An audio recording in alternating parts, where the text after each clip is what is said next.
പ്രസാദ് മൈലക്കര രചിച്ച പറക്കാൻ മറന്ന പക്ഷി എന്ന പുസ്തകം കോർപ്പസ് പബ്ലിക്കേഷൻസ് പ്രസിദ്ധീകരിച്ചു. കാട്ടാക്കട മൈലക്കര സ്വദേശിയായ ശ്രീ പ്രസാദ് രചിച്ച പറക്കാൻ മറന്ന പക്ഷി എന്ന പുസ്തകം കോർപ്പസ് പബ്ലിക്കേഷൻസ് പ്രസിദ്ധീകരിച്ചു. തെങ്ങുകയറ്റ തൊഴിലാളിയായ ഇദ്ദേഹം 26 വർഷങ്ങൾക്ക് മുമ്പ് തെങ്ങിൽ നിന്ന് വീണ് ശാരീരിക അവശതകൾ കാരണം 1/4 നൂറ്റാണ്ടായി കിടപ്പുരോഗിയായി കഴിയുകയാണ്. പ്രൈമറി വിദ്യാഭ്യാസം മാത്രമുള്ള പ്രസാദ് മൈലക്കര എന്ന അക്ഷരസ്നേഹി ഇതിനോടകം 100ഓളം കവിതകൾ എഴുതി. എല്ലാം ജീവിതത്തെ തൊടുന്ന വാക്കുകൾ. തന്റെ കവിതകൾ ഒരു പുസ്തകമാക്കുകയാണ് തന്റെ ജീവിതാഭിലാഷം എന്ന് ഒരു സുഹൃത്തിനോട് പറയുകയും ഇത് കേട്ടറിഞ്ഞ BRCയിലെ ഏതാനും സുഹൃത്തുക്കൾ കവിത വാങ്ങി അവരുടെ ചെലവിൽ പുസ്തകമാക്കുകയും ചെയ്തു.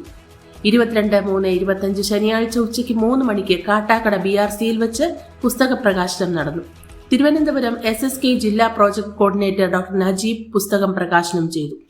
ഈ പുസ്തക പ്രകാശനത്തിന് ചുക്കാൻ പിടിച്ച മനുകുമാർ ആലിയാട്, ബബിൻ രാജൻ എന്നിവരടക്കം നിരവധി പേർ പരിപാടിയിൽ പങ്കെടുത്തു.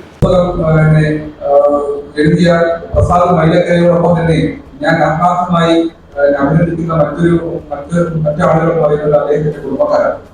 അദ്ദേഹത്തിന്റെ ഒപ്പം ഭാര്യയും 2 മക്കളുണ്ട് എന്ന് എഴുതിയിട്ടുണ്ട്.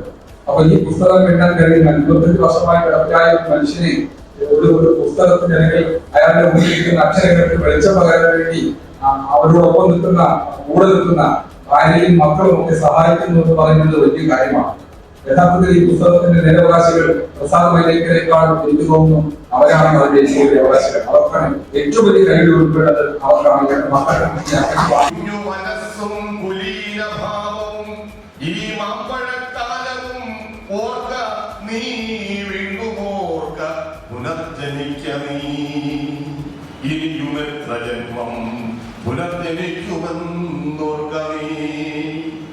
പോയ കാലമേ എങ്ങുപോയി മറഞ്ഞു നീ മാരിവില്ലിൻ നിറങ്ങൾക്കിടയിൽ ഒളിച്ചുവോ വെള്ളേഖ ശകലങ്ങൾ മാടി വിളിച്ചുവോ വരിക നീ വരിക വരിക ഓർമ്മകൾക്കേഴു നിറച്ചാത്തുമായി വരിക വരിക നീ വരിക വരിക ഓർമ്മകൾക്കേഴു നിറച്ചാത്തുമായി വരിക.